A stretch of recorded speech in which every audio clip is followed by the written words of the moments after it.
Welcome to PD Insider. I'm Craig Miller of the Practising Law Institute. This program is part of a series for the PD community to share insights about professional development in the law. Joining me today is Lauren Hakala. Lauren is Senior Director of Global Learning and Development at Reed Smith, where she oversees the firm's learning and coaching programs. She's worked in professional development at leading law firms since 2016. Lauren started her career as an associate in Cleary Gottlieb's capital markets practice in New York and London. Currently, she serves as a board member of the Professional Development Consortium, the PDC. The focus of today's conversation is global professional development. Welcome, Lauren. I'm so glad you could join us here today. Thanks so much for having me, Craig. It's our pleasure. So early in your career, you practiced law outside the U.S. You worked for a firm in the UK and practiced abroad. Can you tell us a little bit about your own experience? Sure. So I was a capital markets and securities lawyer in practice, and I was lucky enough to work for a firm that had a longstanding tradition of sending mid-level associates to one of our offices overseas. Our head office was in New York, to spend about, I'd say, 2 to 5 years practicing abroad. And I took the opportunity to spend time in our London office. For me, it was just something I was very excited about, but looking back as a PD professional, I now see how important that tradition was to creating a globally connected workforce of associates. And it was really interesting because even though I was in a totally different country, working on very different transactions, I had some of the same institutional clients. So that experience really showed me the importance of having those institutional clients and building those relationships. And I also really noticed that something that I keep in mind today as a PD professional, that all of the associates around the world talked. So for me as a PD professional, I know how important it is to create kind of a consistent messaging because associates are sort of one global community, at least at that firm. Oh, great. So that's a great experience, obviously, for you to build off of. I mean, you've worked at several global law firms and currently head up learning and development at Reed Smith. So where are the lawyers that you support? Yeah, so I have, as you said, worked at a number of global law firms, but Reed Smith's global footprint is really quite impressive. We have 31 global offices, and the team that I lead supports lawyers in each of them. We support them in different ways, but we support them all. So tell me more about the legal development team itself and their roles, maybe the backgrounds and qualifications that they bring, to this position. Yeah, so we have a learning and development team that is based in many of our U.S. offices. We have over 10 U.S. offices, and we have learning and development professionals in many of them. The team that supports our lawyers in the rest of the world, Europe, the Middle East, and Asia, sit in our London and Leeds offices. We're a diverse group of professionals. Some of us, like myself, are former practicing lawyers. We have on the team a former partner at the firm. Others are more from a PD educational or coaching background. And our professionals, particularly in EMEA, tend to have more of that coaching and formal learning and development background, whereas us in the US tend to focus more on the legal background. With respect to the subject matter and the content, what is the one biggest challenge you face in delivering training to lawyers around the world? And how do you address it?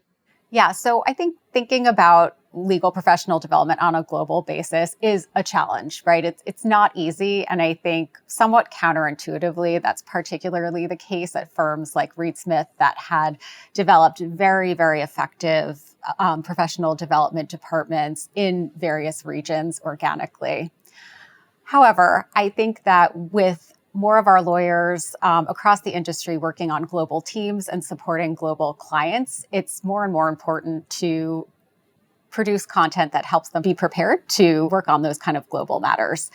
And so we focus a lot of our efforts on training that transcends practice groups and geographies. And for training that is inherently local, we tend to support our stakeholders in the ground in various regions to deliver that when appropriate. So you mentioned local too. So what areas of training need to be more localized? For example, not all new starters come in at the same level. UK trainees and U.S. first years might be an example of that. So how do you compensate for or acknowledge the differences? Yeah, absolutely. So as you said, lawyers qualify differently in different jurisdictions, and in jurisdictions like England and Wales and Hong Kong, lawyers they'll have a couple of years of being trainees and working in a professional environment in a law firm, in many cases before their first associate year. So when we think about how to provide training to this diverse in terms of experience group of lawyers, one of the things that we do is we have objectives for the first through third years. We try to think of the overall themes that associates will need to hit the ground running. And at least on my team, the local teams have some discretion to sort of interpret that and level the training in a way that'll be appropriate given the particular experience of that group. Logistically, how do you structure these trainings and make them available on a global scale and adjust them, to different areas of the world? Right. So with a lot of the training that we provide at a large law firm, there really is no substitute to bringing people together to spend time learning content and getting to know one another. One of the things that I realized early in my professional development career was that giving our lawyers a chance to get together and get to know each other is really not a side effect of them coming together to learn the content. It's actually one of the main goals of our training. But that being said, of course, for various reasons, we can't bring people together physically all the time, whether because there is a pandemic happening or because of cost or just time constraints. So we do a few things in order to deliver training globally. And it really depends on the topic of the training.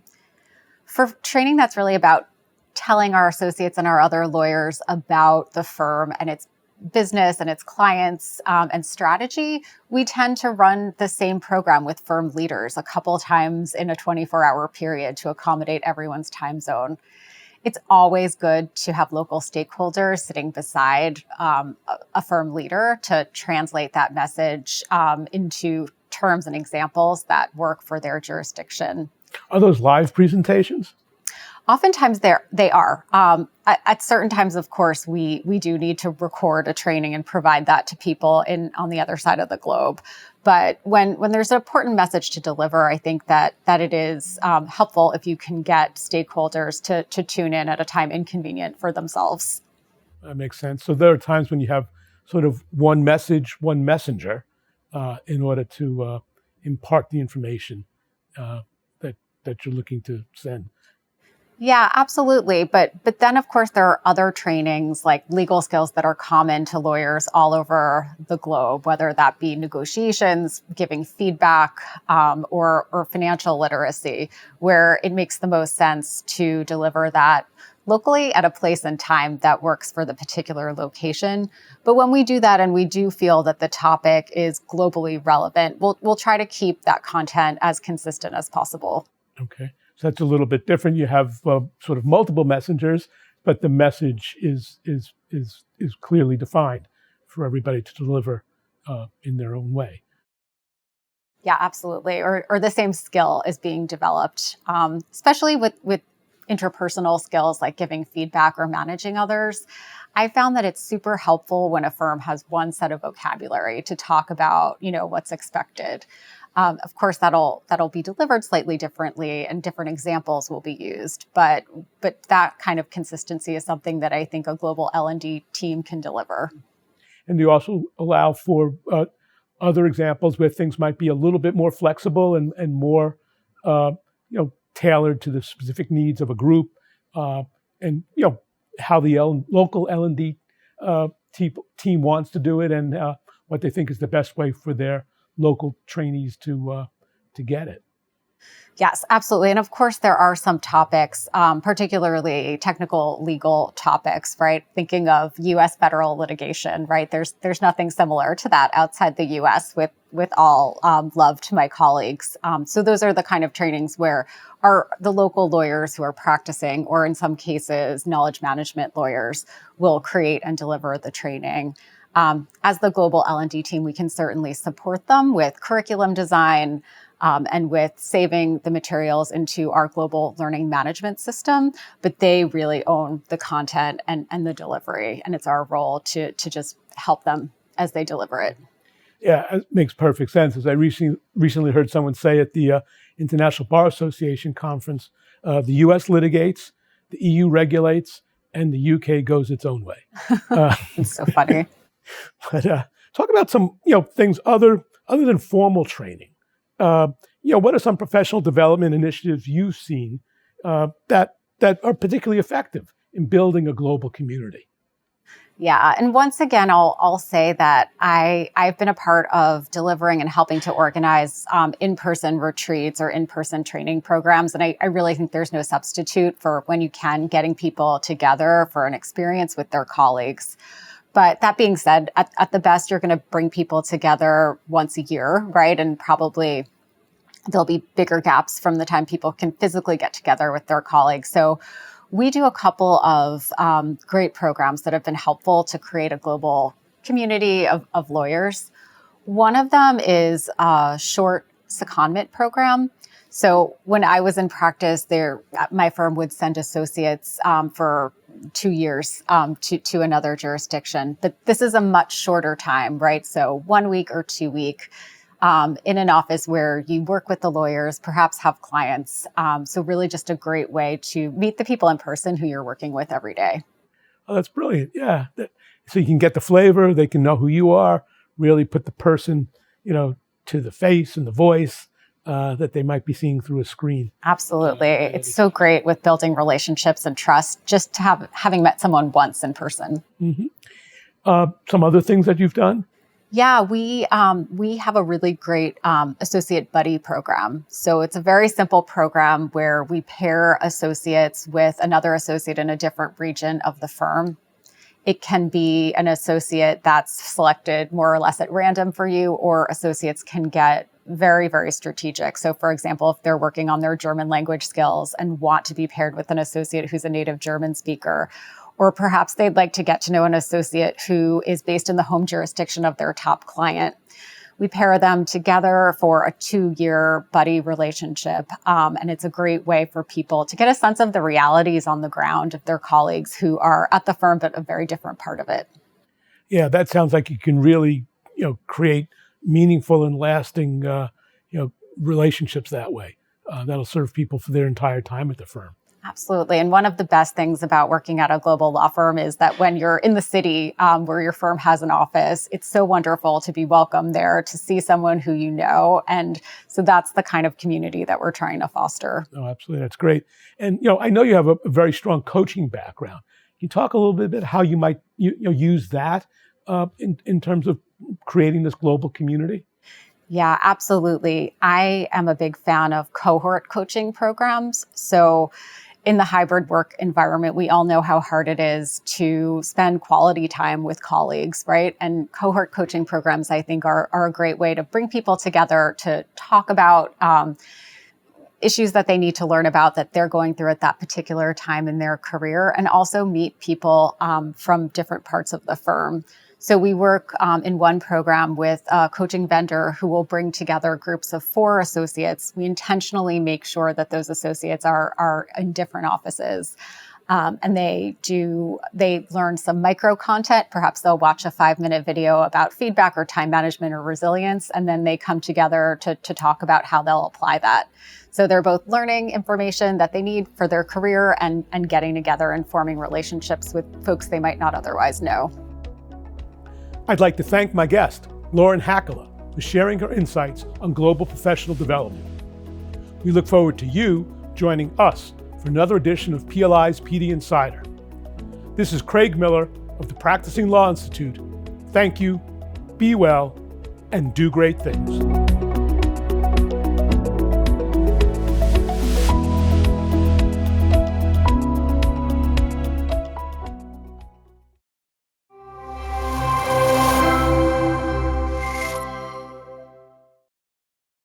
Eventually, you transitioned to a role in professional development, following a stint as a senior editor at a major legal publisher. Talk about what attracted you to a career in professional development. Yeah, so I had a bit of a winding path to get from legal practice into professional development. As you said, I had the opportunity to work for a legal know-how service, developing content for about 5 years.